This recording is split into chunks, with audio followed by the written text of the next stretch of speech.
Hello, this is Max. Today's story is about a woman who struggled with a mental disorder and relationship failures. You can subscribe to the channel after watching. It helps us a lot in realizing the content. The movie kicks off with the scene of a lamb being prepared for a luxurious dinner party attended by wealthy individuals. The occasion is in honor of Richie Conrad's recent promotion to director at his father's company, a success he rightfully earned. Following the celebration, the couple returns to their newly bestowed home, courtesy of Richie's parents. It's an enviable gift that sets the stage for their life together. Richie's wife, Hunter, spends most of her time feeling uninterested and restless. She occupies herself with cooking and mobile games. During a dinner gathering, Hunter makes an effort to engage her husband in conversation, but he's absorbed in work-related messages. This disconnect becomes a recurring theme. Soon, Hunter discovers she's pregnant. While Richie is overjoyed, Hunter's emotions are more complex, leading her to pretend she shares his enthusiasm. The family comes together for a celebratory dinner to mark the pregnancy news. Hunter's attempt to share a personal story gets overshadowed by her father-in-law's redirection towards work matters. This dampens her spirits, and she finds herself fixating on the ice cubes in her drink, eventually consuming them in a slightly odd manner that makes everyone uncomfortable. The following day, Catherine pays Hunter a visit and offers a book on postpartum depression. In a backhanded compliment, Catherine remarks that Hunter would be more attractive with long hair, which her son Richie prefers. This critique leaves Hunter feeling disheartened.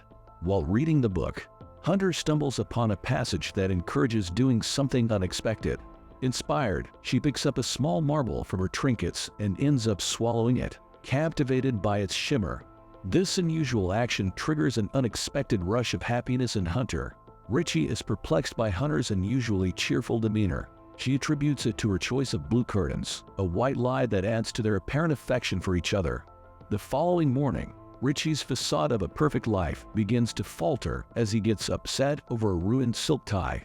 Meanwhile, Hunter experiences an unusual event as she passes the marble she had swallowed. She retrieves it from the toilet and places it on a display tray as a peculiar keepsake of her accomplishment. Deciding to take a day to relax, Hunter indulges in cheese puffs. However, her mother-in-law interrupts her lounging to engage in conversation. Their discussion touches on Hunter's financial background before marrying Richie, which Catherine views as fortunate due to Richie's wealth. Catherine probes Hunter's true happiness, prompting Hunter to maintain a facade of contentment.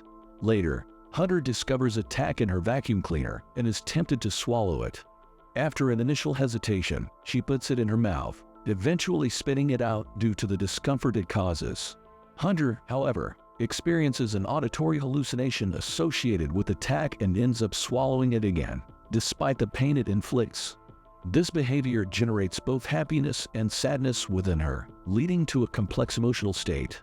Hunter's connection with the tack becomes apparent as she rubs her stomach, seemingly unconcerned about the potential impact on her pregnancy. Late at night, in the midst of her pain, Hunter cleans up the evidence of the tack's presence and adds it to her growing collection. Richie becomes increasingly curious about Hunter's odd behavior, but she conceals her distress by pretending everything is normal. Subsequently, Richie's co-worker Aaron congratulates Hunter, leaving her baffled about the reason behind it. Momentarily forgetting her pregnancy, Hunter agrees to a hug when Aaron asks for one, revealing her own need for comfort. In the following days, Hunter's actions become more extreme, swallowing a battery and channeling her energy into home decoration as a subconscious attempt to regain control. She even consumes pages from the book given by Catherine.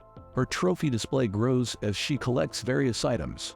During an ultrasound, a technician notices something unusual on the screen, adding another layer of intrigue to Hunter's mysterious behavior. Upon revisiting the situation, Hunter lets out a piercing scream of agony. Subsequently, she is anesthetized and subjected to a camera examination aimed at identifying any obstructions within her esophagus. Astonishingly, the medical team discovers not just one foreign object, but several, among them a sharp safety pin. Back home, Richie vents his frustration at Hunter and questions the cause of her behavior. Hunter, however, remains clueless and asserts her lack of awareness about a condition called pica, wherein individuals consume non-edible items. Richie speculates that Hunter might have had this condition since childhood, but she clarifies that it has only recently manifested. In the days that follow, Michael agrees to finance Hunter's psychiatric treatment with a focus on medication as an initial step. The family insists on attending her therapy sessions as well. Yet, Alice, the psychiatrist, seeks a private discussion with Hunter. Hunter acknowledges her otherwise positive life, but expresses her desire for medication to prevent future swallowing episodes, primarily to make Richie happy. Gradually, she opens up about the pleasure she derives from ingesting various objects, describing textures and materials that bring her contentment. Catherine eventually introduces Hunter to the benefits of detoxifying through juicing, unaware that a monitor named Louie has been hired to oversee Hunter's every move and ensure she refrains from swallowing. Richie initially tries to mislead Hunter by describing Louie as a nurse, but Catherine calmly portrays Louie as a supportive assistant. Over the ensuing days, Hunter grows irritated as Louie's attempts to assist in the kitchen prove intrusive. Louie even criticizes Hunter's mental health struggles, drawing a comparison to his own experiences in Syria and suggesting that her issues pale in comparison. Before Hunter can slip away to the bathroom, Louie must conduct a search. Within the confines of the bathroom, Hunter keeps a concealed stash of cold steel trinkets, swallowing one for comfort. During a therapy session, Hunter downplays the significance of swallowing a battery, but Alice underscores the potential danger due to battery acid leakage, which could have proven fatal to Hunter. Hunter openly confesses that her act of swallowing provides her with a sense of control over her life. At Richie's birthday celebration, it becomes evident that everyone present is aware of Hunter's swallowing compulsion. She pulls Richie aside and expresses her dismay that he disclosed her condition to everyone. Richie manipulates the situation, attributing his actions to his special day and implying that she's spoiling it. Later on, Hunter becomes assertive in bed with Richie, a scenario she enjoys. However, Richie voices his dissatisfaction for not being able to finish, prompting Hunter to demand an apology for his disclosure of her condition at work. After apologizing and promising better understanding, Richie's needs are fulfilled.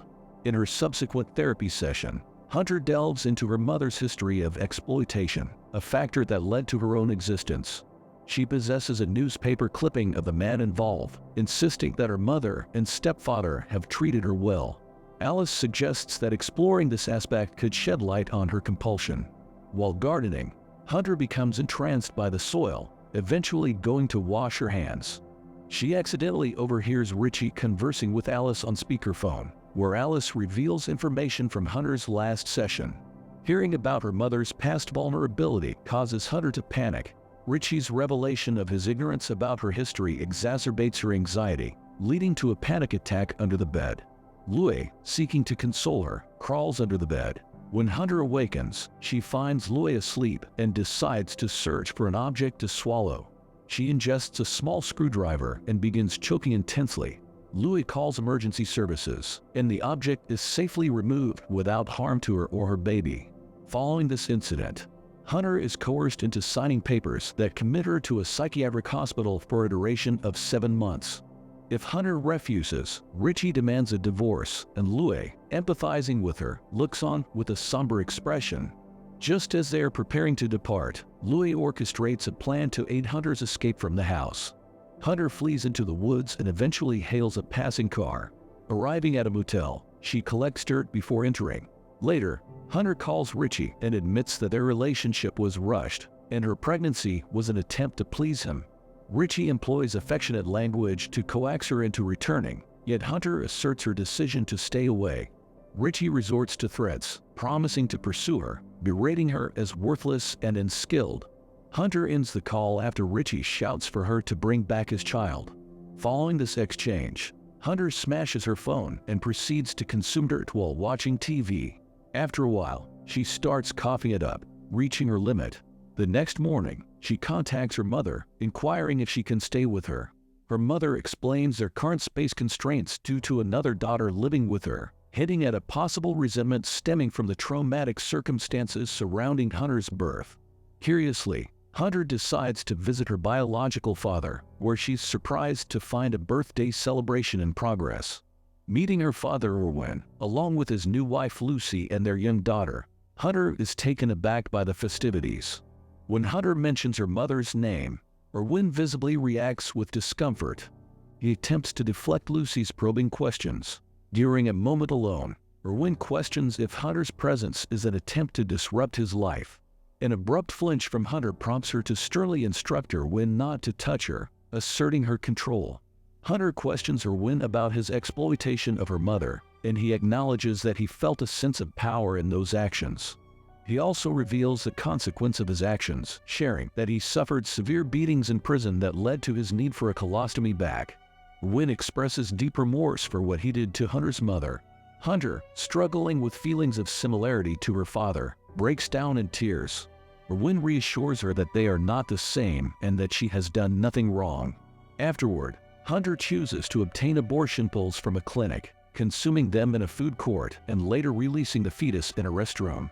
She experiences a sense of relief and happiness after this decision. The movie explores themes of bodily autonomy, illustrating how Hunter's compulsion to swallow inanimate objects serves as a way for her to exert control over her life, even though her actions are deeply problematic. Regarding the ending decision to terminate the pregnancy, opinions will vary. Ultimately, the movie raises questions about personal agency, mental health, and the effects of past trauma, leaving room for individual interpretations and discussions. If you are interested in such films, please proceed to the next video on the screen and also share your thoughts about this film in the comments. Give us a like and subscribe. Goodbye.